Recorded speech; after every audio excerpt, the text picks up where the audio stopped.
பிள்ளைய காணோன்னு 4 நாள் ஆச்சு, எந்த பதிலும் வர மாட்டேங்குது சார். நாங்களும் தேடிக்கிட்டே இருக்கோம். இப்போ வரைக்கும் 5 நாள் ஆக போகுது, விடியகால 5 நாள் ஆக போகுது. இதுக்கு எனக்கு வந்து முதலமைச்சர் தான் எனக்கு ஒரு உதவி தேடி தரணும். எங்க குடும்பம் பூரா கண்ணீர் வெடிச்சிட்டு எல்லாமே 4 நாளுமே அலைகிறாங்க.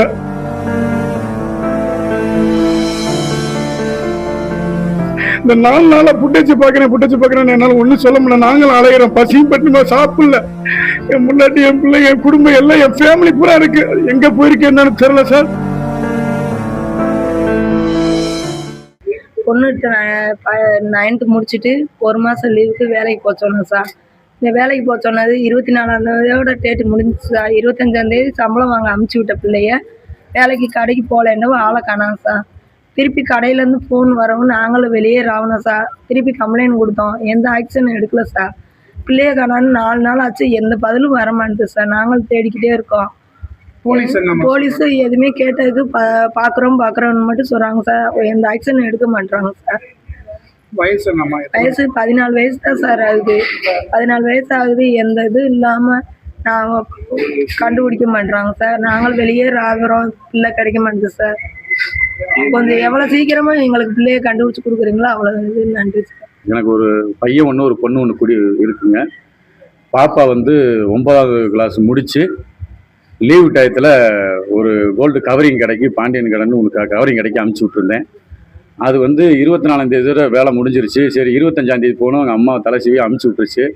என் வீட்டுக்கார பிள்ளை வேலைக்கு போயிடுச்சு. அப்போ பாப்பா வந்து வீட்டை விட்டு கிளம்பும்போது கிளம்பி கடைக்கு போகல அப்படின்னு சொல்லிட்டு எனக்கு வந்து கடைக்கு ஃபோனு வந்துச்சு. ஃபோனு வரவுமே நான் ஒரு பதட்டில் சரி ஸ்கூலில் அட்மிஷன் போட்டுட்டு இருக்காங்க, பாப்பா கூட பிள்ளைங்க கூட சேர்ந்து சுத்தம் அப்படின்னு பசங்களை எடுத்து பைக்குள்ளே சுற்றிக்கிட்டே இருந்தேன். சுற்றிட்டு இருக்கவும் அடுத்து நான் அன்னைக்கு நைட்டு 25ஆம் நைட்டே போலீஸ் ஸ்டேஷனில் போய் பிசிஓடி ஸ்டேஷனில் போய் கம்ப்ளைண்ட் கொடுத்தேன். இப்போ வரைக்கும் 5 நாள் ஆக போகுது, விடியகால 5 நாள் ஆக போகுது. என்னன்னு கடைசி வரை ஒன்றுமே தெரில சார். இதுக்கு எனக்கு வந்து முதலமைச்சர் தான் எனக்கு ஒரு உதவி தேடி தரணும். எங்க குடும்பம் பூரா கண்ணீர் வெடிச்சிட்டு எல்லாமே 4 நாளுமே அலைகிறாங்க. இதுக்கு நீங்க ஒரு முடிவு கட்டி எனக்கு சொல்லணும். என் மகன் என் கைக்கு வந்து சேரணும். இதுதான் சார் நான் சொல்ல முடியும். என்ன செய்யறது தெரியல. என் குடும்பமே கதறுது சார். ஒன்றும் என்னால பண்ண முடியல. இந்த 4 நாளா புட்டச்சு பாக்குறேன் என்னால ஒன்றும் சொல்ல முடியல. நாங்களும் அலைகிறோம், பசியும் பட்டுமா சாப்பிடல. என் முன்னாடி என் பிள்ளை, என் குடும்பம் எல்லாம், என் ஃபேமிலி பூரா இருக்கு. எங்க போயிருக்கு என்னன்னு தெரியல சார். இது பார்த்து நீங்க கண்டுபிடிச்சுக்கோங்க அரசாங்கம். பேசிட்டே இருக்க, என்னால முடியல சார், பேச